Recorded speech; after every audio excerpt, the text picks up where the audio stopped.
Good morning. Happy Sunday. How it works? A follow-up. If you haven't watched yesterday's Facebook Live video, I encourage you to take a look. I kind of dove into a lot of the things that I realize and which have affected me and how I examine my own feelings and thinking and response to things and how that's showing up in my life. And I kind of dove in on that for a bit and got some awesome questions. And today is really just a quick follow-up on that. It's Sunday. I'm feeling a little bit low in a good way, that Sunday vibe. And I just wanted to bring up a few things that came up yesterday in regards to that. Hello to those of you who are watching live. Be Live is working again today. Yesterday it let me down, but today it's back on track. If you are here, please leave your name in the comments and say hello, because I can't see who's hopping on. So if you're out there, I say hello. And again, today is just a follow-up on how it works. I want to thank you in advance, those of you who have been liking and sharing and leaving comments. I love the engagement. Again, like this work and the stuff I'm talking about is only as powerful and effective as how it impacts you. So as always, listen for the things that you hear and not to what I say, if that makes sense. Gail finally made it. I love it. I see you there, Gail. Awesome. So yeah, like please don't hesitate to share in the comments what you're hearing, because what you hear is different than what another person's hearing, is different than what another person's hearing. And it's what you hear that you want to be listening to. I use I use insight a lot, and an insight is a thought that you feel. That's my favorite definition so far. Hey, Miranda, glad it's good timing. That's awesome. An insight is a thought that you feel. It comes from a different place. An aha moment is an insight. An idea that you never had before is an insight. Just a thought that hits you, that sticks, is an insight. So I'm here sharing a lot of thoughts, but I want you to listen for the insights that you have as you're playing along. And you're all going to have different insights, right? Like we all watch the same movie and we see different things in the same movie. You're going to take something different away from each one of these videos that I'm doing. And I really would love it if you kept on sharing those, because that's what I love. So with that in mind, please leave all your comments and questions in the comment question section, wherever you're watching, whether it's below or to the side. And I'll be following up, whether it's live or if you're not watching live, I come in afterwards and try and respond to everything that gets posted in the chat window. Finally, as always, you are invited to connect further over and set up a time to talk one-on-one. This is the kind of work that I love to help my clients implement in their own lives. And you can set up a time to chat over at allegrastein.com/coaching. So with all of that in mind, let's go ahead and I'll share something, just some ideas that came up from yesterday, and then I'll scroll through and see if any comments have come in, okay? So I talked yesterday about this idea that between the stuff in our lives and the emotions that we experience, I called it a lens, you could call it a filter, you could call it whatever you want to call it. Sometimes I call it thinking, stories, beliefs, right? It's all this stuff that we're programmed growing up. And I shared in the group a link to that podcast that I was telling you about that really explores like where emotions come from. And she explains the science of it beautifully. I encourage you to listen to that if you're interested in this kind of stuff. I personally love it. So that she explains it better. But again, here you are having this emotional experience to a thing in your life, right? A circumstance that's out of your control. And our normal model is to think, well, if this thing happens, then I'm going to feel that. And we think there's a causality, that this causes that feeling. And that can feel very disempowering. It can feel very victim-minded, like that we have no control over our emotional experience of life. Sorry, my board is backwards on the screen, so it just looks really awkward. Sorry if I point to the wrong things. I need to look at the board. That'll help me. So we feel like we're like pawns in a game, and that no matter what happens outside of us, we're going to have an emotional experience. And so the insight that I had a few years back as I started to look into coaching and really exploring this more was this idea that actually my emotional experience is not the result of the thing. My emotional experience is a result of this lens within me that creates a story about the thing. Okay. And I drew this picture of like this lens. This is very rudimentary. Okay. So then this question, what I found relief in on that, and what I want to remind you of today, is that what I like about this understanding that actually my emotional experience is not a result of the things outside of me, but that I actually it's something within me. It's my thoughts, my beliefs, my stories, my concepts that is creating my emotional experience, is that all of a sudden I have ownership of that. I have control over that. I can take responsibility for that. And I can play with the idea that with practice and with commitment and with awareness, I can start to shape this lens. And one of the things that came up yesterday, I think Melissa asked it, was how do you change the lens? How do you shape it? There's lots and lots of stuff out there about how to, change your perception of things, challenge your stories, change your stories. The two that I like the most, or the two that I'm thinking on today, is one, notice it. Notice that you have a lens, because I find and have found with my clients that the noticing takes the edge off. The noticing that there is a story, that there is a belief, that there is something within me that's creating a feeling, even just the willingness to look for it makes things less edgy. It makes it less difficult. And the more I notice, the more quickly that emotion dies down, because there's relief in just being able to say, you know what, this is me, this is me, this is me. It doesn't take it away. It doesn't like eliminate the emotional experience in that moment, but it gives me a sense of comfort that if I can just hold on and wait and calm down, that the emotion too will calm down, even if things outside of me never change. So that's one of the first things, is just noticing it. And there can be a lot of resistance to it. And that's why coaching can be so powerful, because when you're in it, when you're in the story, it's impossible to believe that the story isn't true. It's impossible to believe that that lens just is what it is, that it's fixed and that's it. And there's no way around it. And this happens to me when I get in my own stories and I'm just in the thick of it. And that's why I have a coach, because I can go to her with my stories and have her gently say, actually, no, that none of that's real. And what if that's not true? And let's have some conversation and look at those thoughts and that lens and challenge it a little bit. And it kind of just, the word coming to mind is it deadens the feeling, but not in a bad way. It just kind of tempers it and settles me down, even as the storm is going around in my head. So that's the first thing, is to just practice noticing.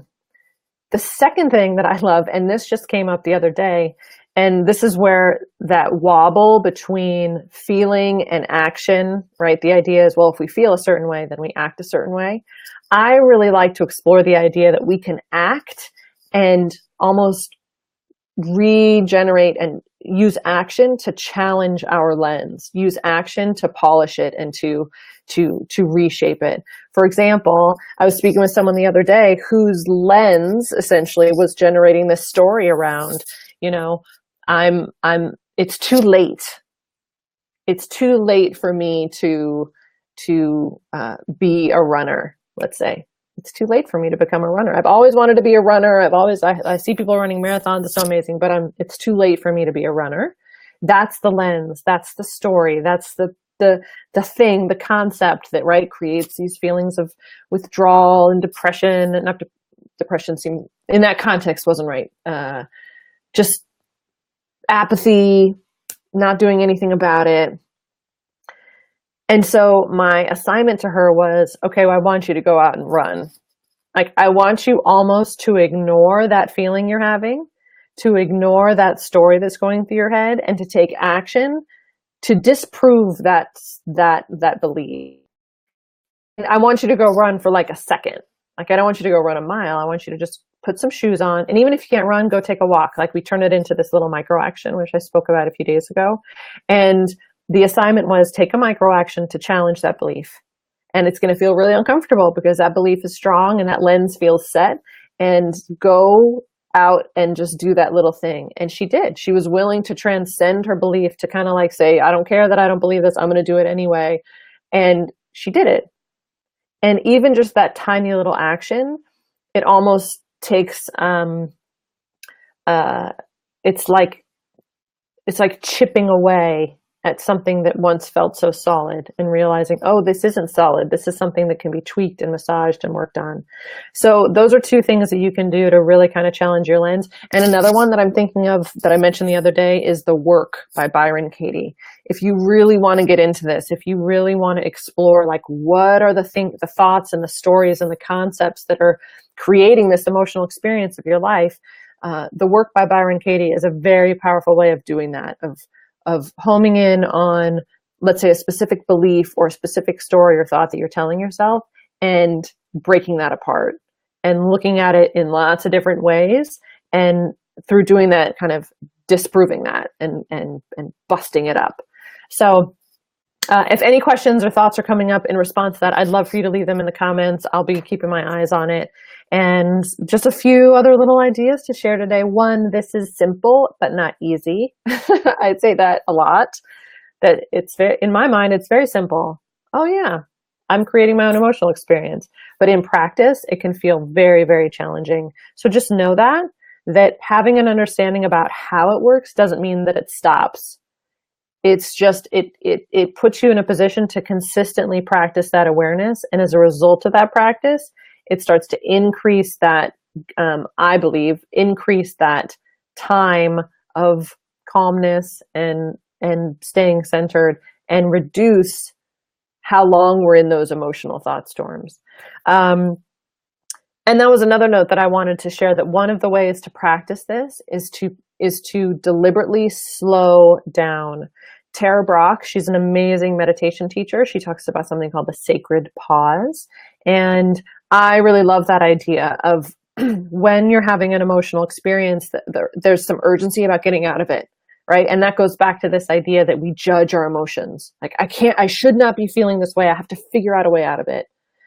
And if you're willing to sit there and slow down and breathe into it and kind of ask, where is this coming from? What is the story behind this? What lens is in place right now that's creating this emotional experience for me? You can start to uncover and hear and tease out what the story is, what the belief is, and you can look at it and you can just wait. And, you know, they say the best way out is through. And I believe that to be the case, especially when you're in these, like, you know, in these places where things just feel overwhelming, is resist the urgency to get out of it and be willing to sit with it and to pause.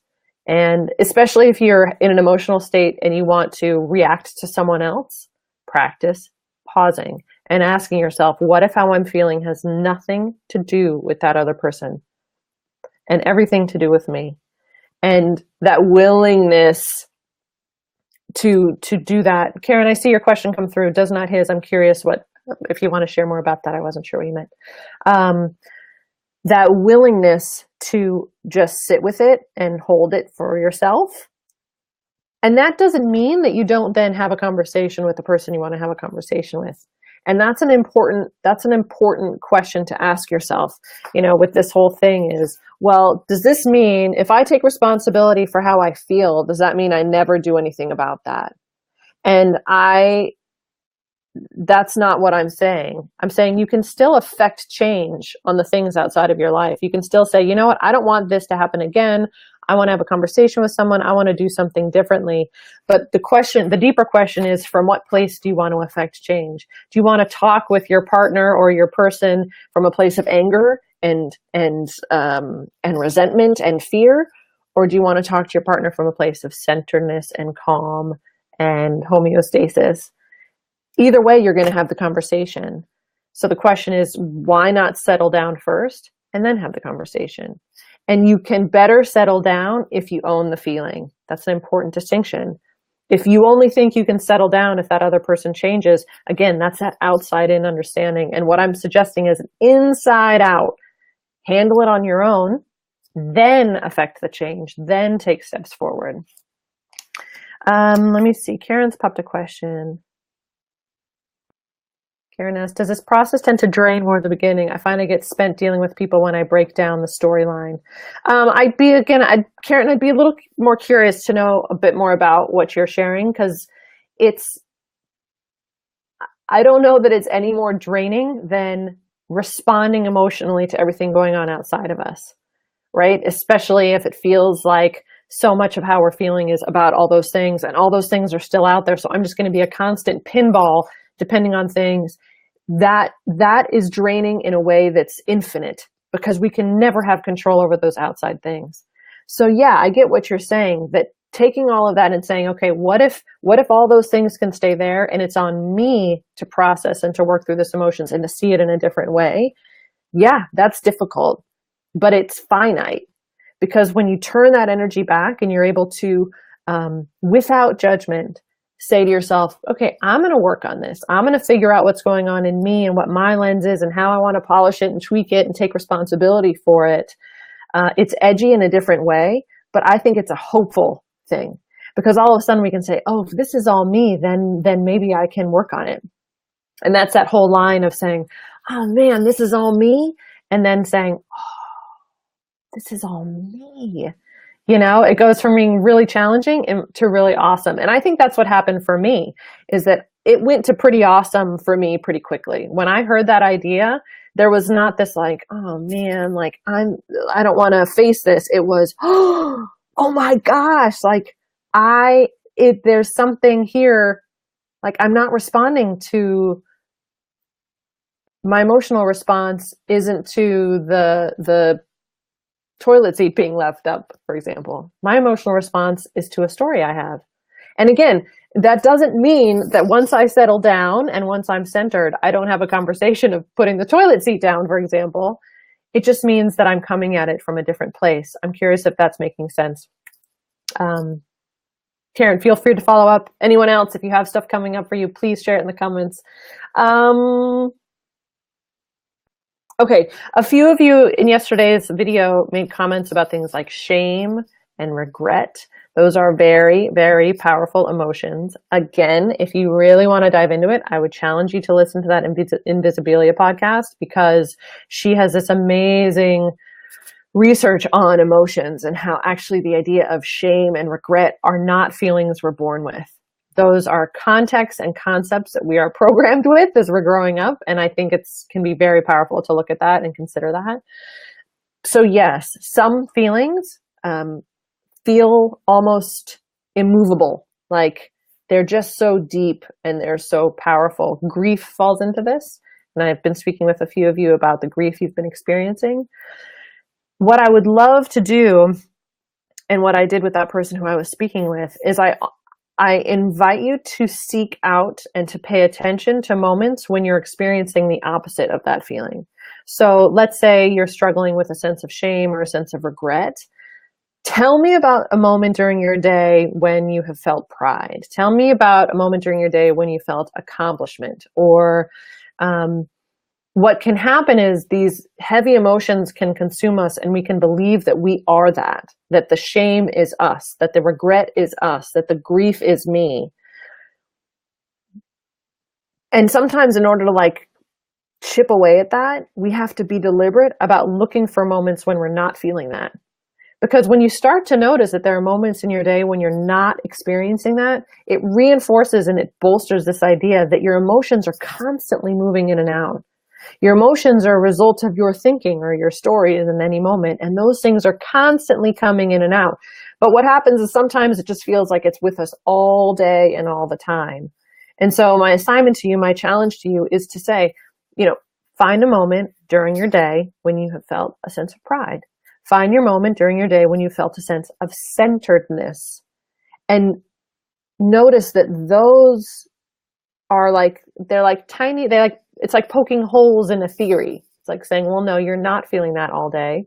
You're feeling that you're having that thinking and that feeling a lot of the time, but there are other little things that are happening. And as you start to notice them, as you start to become aware of it, as you start to slow down and turn your attention in here as opposed to out there, you start to see things in a very different way. And it's hard to explain, and it's different for every person. But I'm hoping that these conversations over these past few days will at least encourage you to get curious about yourself, to get curious about yourself, and to get curious without judgment. You know, when I've described my coaching long ago, but I always am like, it's a judgment-free zone, because my clients come to me in these like emotional places and they almost don't even want to tell me the emotions they're having. But I'm able to say, okay, yeah, you're experiencing that emotion. And isn't that interesting? And that's okay. And that's life. And that's normal. And let's not rush out of it. And let's slow down. And let's take some breaths and just sit there and let it pass. And then once it passes, you'll be back to your normal, nice, centered state. And then we can talk about what you want to do next. And oftentimes the practice up front is about that, is about just reconnecting to that place of center and then deciding what action you want to take. I feel like I'm talking about all different kinds of things, but that's okay. It's Sunday. Any questions, any comments, anything coming up for you that you'd like me to address while we're here live? Before I sign off for the day, those are my thoughts for today. Thanks to Gail and Karen and Miranda for saying hello already. I can see a few others of you are watching. And if you're not watching live, share your thoughts to the side. I will be following up tomorrow. I gotta tell you, Monday, I am going to be sharing an idea that I love. It's called thermal vents. It's one of my favorites. So, hi, Laurel. Glad to see you. If you have any questions or comments, I'm here for another minute or two. So I'll stick around as long as you guys are a lot, engaging on the other side. But tomorrow I'm going to be talking about thermal vents. If you can be here, that would be awesome. If you can't be there, look for it following. Let me see really quick. Let me find a time for you guys, just so if you're watching now or even later in the day, you have a sense of when here. All right, tomorrow. Are there any time requests for tomorrow? For those of you who are live, I might go back to the 12:30. Thanks, Gail. Awesome. Gail says, thank you. Very helpful. And Gail, you're very awesome. So thanks for sharing your questions and thoughts. As things marinate today too, feel free to come back and post follow-up thoughts, because I find that this stuff, like, it gets up here and then over the course of the day, it's going to settle down and you might have some new insights and ideas and questions. Okay, I think tomorrow I am going to, should I do 9 a.m. Eastern tomorrow or 12:30 Eastern tomorrow? Anyone want to weigh in? First one to share. I will honor that. Okay. Both times work for me, says Miranda. I've done 9 over the past few days. Ooh, look at that. Sarah came in with 9 and Laurel came in with 12:30 at the exact same time. Ooh, I got another 9. So I got 2 for 9, 1 for 12:30. Hi, Sarah. It's good to see you here. All right, so I got a couple 9s. So I think I'm going to do 9 a.m. tomorrow morning. Stand by. I'll let you know. I'll post it in the next hour. I'll figure out. So I don't want to, I want it to be solid. I don't want to make it and then change it. 9 is fine. 9 is fine. All right. I'm doing it at 9. I'm doing it at 9. I'm just going to do it. 9 a.m. tomorrow morning Eastern. I'll be back and I'm going to be talking about thermal vents. I hope you can make it. That would be awesome. Keep your eyes peeled. Maybe I'll try and post it even in the next few minutes. I'll get that next one up so you can set your reminders. Feel free to share. Feel free to comment, like away. You're all awesome. I got another 9. Radical. Maybe I'll do a couple 9s, then I'll switch back to 12s. Karen's on the fence with time. I know, I get it. But they're here all day. Like, they don't disappear. Even if you can't be here live, again, follow up with comments below, even if you can't make it live, and I will come back in. And I'm trying to respond to questions in the next day. So if I don't feel like I can type out an answer, I will work it into the next day's video. All right. You're all great. Have a fabulous Sunday. And yeah, this has been really awesome. I feel like I don't know. I set myself 30 days, but I love this so much. I'm like, maybe I should just do a daily Facebook Live until whenever. All right. Have a great day, guys. Thanks, Laurel. Talk to you guys soon.